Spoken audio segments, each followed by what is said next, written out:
নগাঁৱৰ যি ৰৌমাৰী উপস্বাস্থ্য কেন্দ্ৰ আছে ইয়াত দেখা পোৱা গৈছে এখন বিনামূলীয়াকৈ চকু চিকিৎসা শিবিৰৰ আয়োজন কৰা হৈছে আৰু লিফ লাইট নামৰ যিটো ফাউণ্ডেশ্যন আছে সেই ফাউণ্ডেশ্যনৰ উদ্যোগত এই বিনামূলীয়া চকু চিকিৎসা শিবিৰৰ আয়োজন কৰা হৈছে। মই প্ৰথমতে কেমেৰা সহযোগীক মই পৰিৱেশটো দেখুৱাবলৈ অনুৰোধ জনাইছো।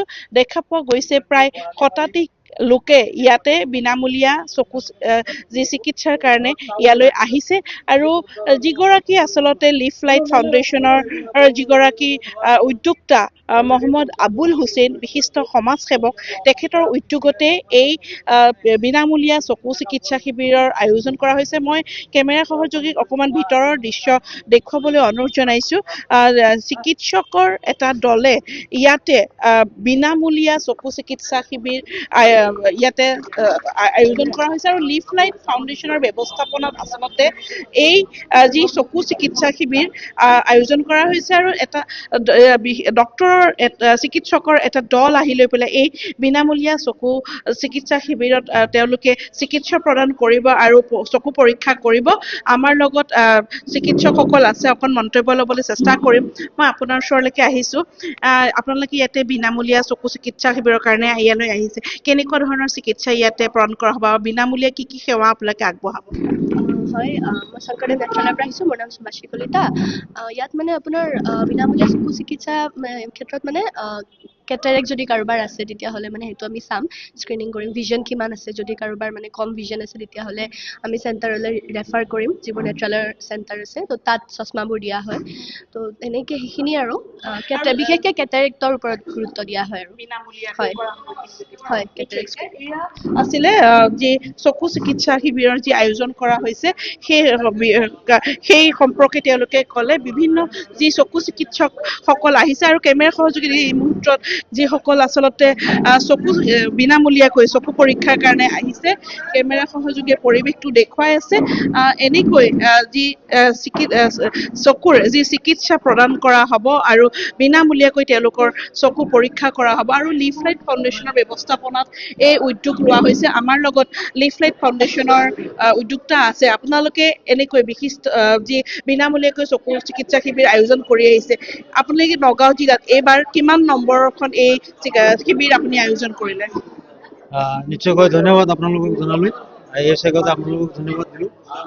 মই মোৰ লগৰ বন্ধু এজনৰ মিলি দুখীয়া ৰাইজৰ সুবিধাৰ্থে বিগত আজি 2 মাহ ধৰি মই ৰূপৈহাট সমষ্টিত এতিয়ালৈকে 7 নম্বৰ কেম্প ইয়াতে ৰূপহী ফাকুলিজীৱিত আজি উদ্বোধনী হৈছে।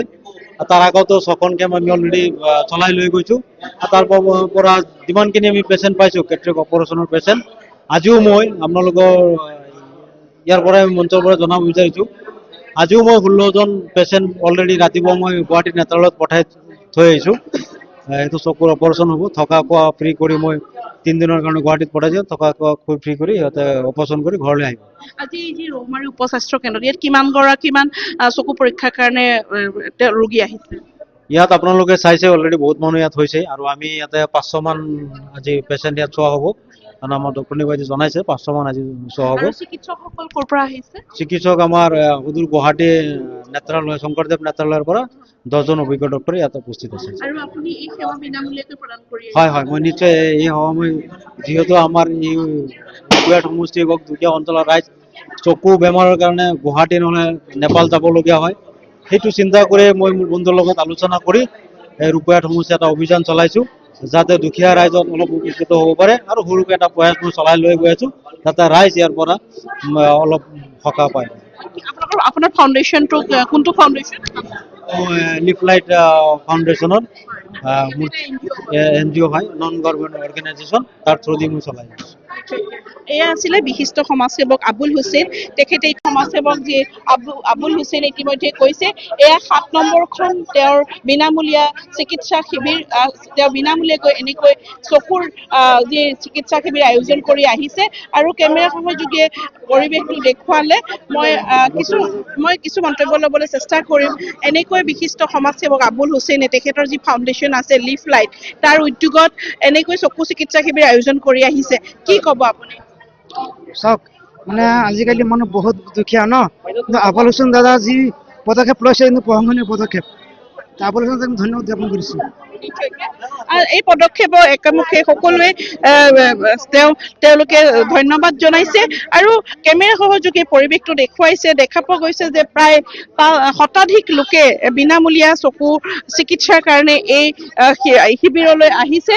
আচলতে এনেদৰে যিসকল দুখীয়া লোক আছে সেই দুখীয়া লোকসকলক এনে চকু চিকিৎসা প্ৰদান কৰি তেওঁ এক সেৱা আগবঢ়াই আহিছে আৰু এই লিফলাইট যি ফাউণ্ডেশ্যন আছে ফাউণ্ডেশ্যনৰ উদ্যোগত বিশিষ্ট সমাজসেৱক আবুল হুছেইনে এই কাৰ্য বহু বছৰৰ পৰা কৰি আহিছে আৰু তেওঁৰ এই কাৰ্যক আচলতে সকলোৱে একেমুখে ধন্যবাদ জনাইছে আৰু একেমুখে সেই কাৰ্যক তেওঁলোকে আদৰণি জনোৱা পৰিলক্ষিত হৈছে।